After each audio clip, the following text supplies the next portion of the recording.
श्री हरिवंश गुरुदेव, आपके चरणों में कोटि कोटि प्रणाम। गुरुजी, मैं श्री जी की कृपा से 1 वर्ष से आपको सुन रहा हूँ। महाराज जी, मेरा ब्रह्मचर्य के नाश के अभ्यास की वजह से मन में गंदे विचार इकट्ठे हो गए थे और अब मेरे मन भगवान और संतों के प्रति गलत विचार फेंक देता है, शायद जिसकी वजह से मेरे द्वारा कोई अपराध बन गया है और उसका फलस्वरूप मुझे पिछले 4-5 दिनों से काफी डिप्रेशन और दिल में जलन सा हो रहा है। मेरे अंदर का पूरा उत्साह खत्म हो चुका है। मुझे अब बल प्रदान कीजिए महाराज। क्या किसके प्रति अपराध बन गया? क्या भाव अपराध का? बातें जो गंदगी की थी वो निकल जाती हैं। मान के चलिए फोन पे आपके वचन सुन रहे हैं, किसी संत जी की आप वो करते हैं जो वाणी बताते हैं, और यूट्यूब पे देखते हैं हम संतों को तो उनके प्रति गलत भाव आ जाते हैं, मतलब मन फेंक देता है। तो उससे कोई हानि नहीं होगी, केवल जबान से तुम मत बोलो। जैसे मन एक पागल आदमी है इस समय, मन कोई अच्छा थोड़ी है, मन गंदा है ना। वो भगवान के प्रति भी गंदा सोच सकता है, वो गुरु के प्रति भी सोच सकता है, किसी के प्रति। पागल आदमी जैसे नहीं, तो पागल आदमी का विश्वास नहीं। तो मन को इस समय तुम पागल आदमी की तरह देखो। वो तुम्हारे ऊपर अटैक तभी करेगा जब तुम उसको स्वीकृति दे दोगे। वो उसका एक काम है, डरना नहीं चाहिए। बहुत सुलझ के हमारी बात को समझना। मन का काम है एक दुकानदार की तरह तुम्हारे सामने पेश करना हर चीज, बुरी से बुरी, गंदी से गंदी, अच्छी से अच्छी। ऐसा नहीं कि बुरी चीज ही पेश करता हूं। अगर वो तुम्हें सहयोग न देता तो तुम यहाँ आ ही नहीं सकते थे। मन ने सहयोग दिया ना, चलो हम चलते हैं, तुम्हारा सहयोग करते हैं, चलो सत्संग में। तो सहयोग किया ना मन। तो ऐसा नहीं है कि मन केवल गंदा ही सहयोग करता है, ऐसा नहीं। वो सहयोग ना करे तो आप वृंदावन आ ही नहीं सकते, उसी के सहयोग से आप आए हैं। हमको ये देखना है कि मन हमारे सामने एक व्यापारी की तरह सामग्री पेश करता है।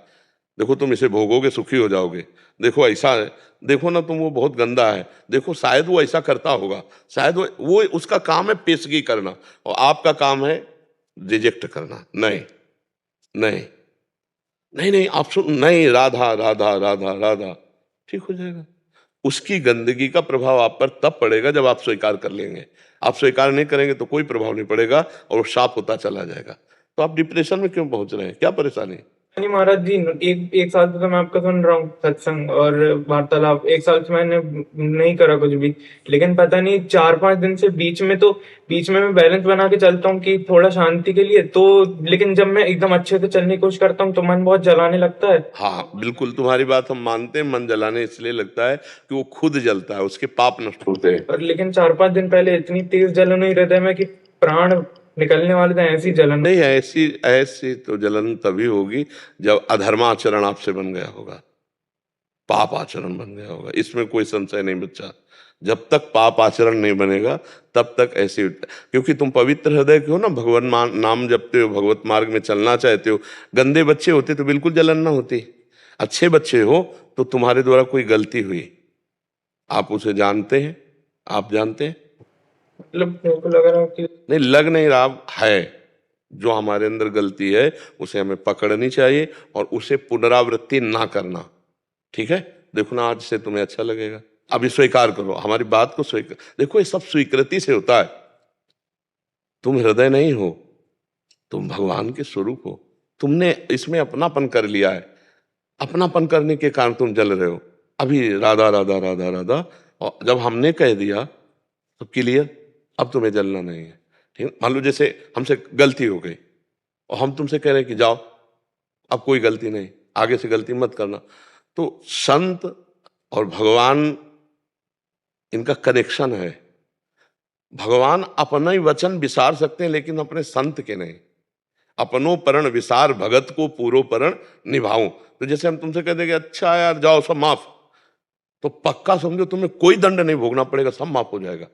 क्योंकि वो मेरा पावर नहीं है, मेरे प्रभु का पावर है। कि भगवान से प्रभु, और वो वचन कह भी रहे हैं कि सर्वधर्मान परित्यज्य मामेकम शरणम ब्रज अहम त्वाम सर्व पापेभ्यो मोक्षयिष्यामि मां। तो मान लो आप पूर्ण शरणागत नहीं हो पा रहे, लेकिन आप हमारे पास आए हो ना, तो हमारी तो शरणागति है ना। तो हम अपनी शरणागति के पावर से आपकी बात की कि पहुंचाते। तो अब आपकी जलन नहीं होनी चाहिए। अब आप बिल्कुल अपने को क्लियर मानिए और मन का चक्कर जो नाना प्रकार के प्रपंच फेंकता है ना, उसको अस्वीकार करते रहिए और प्रसन्न राधा राधा अभी शुरू करो तो अभी अच्छा लगेगा, ठीक है ना। अब डिप्रेशन वाली बात या परेशानी वाली बात बिल्कुल नहीं है। अगर आप पुनः स्वीकार करते हो तो फिर मेरी बातों का महत्व नहीं है आपके अंदर। अगर महत्व मानते हो तो अभी आपका हृदय शीतल हो जाएगा। बिल्कुल मत जलिएगा, आप समझ रहे हो। चाहे जितना बड़ा अपराध बन जाए, है तो हम बच्चे ही ना, प्रभु के बच्चे हैं। तो ऐसा थोड़ी कि हमको मतलब दंड ही मिलेगा, नहीं। कुछ ऐसी बातें होती हैं जिनका मतलब माफ करना बिल्कुल जरूरी होता है और कुछ ऐसा होता है जिसमें दंड देना ही जरूरी होता है। बच्चे हो, छोटी मोटी गलती, छोटी मोटी वासना के खेल, छोटे मोटे राधा राधा राधा, आगे सुधार करो, ठीक है। फिर कभी तुम्हें अगर मन अगर परेशान करे फिर आप आ जाना हमारे पास, बिल्कुल आनंदित। पर हमारी बात पर विश्वास रखना और हम कह देना तुमसे तो फिर आप निश्चिंत रहना, उस बात को समझा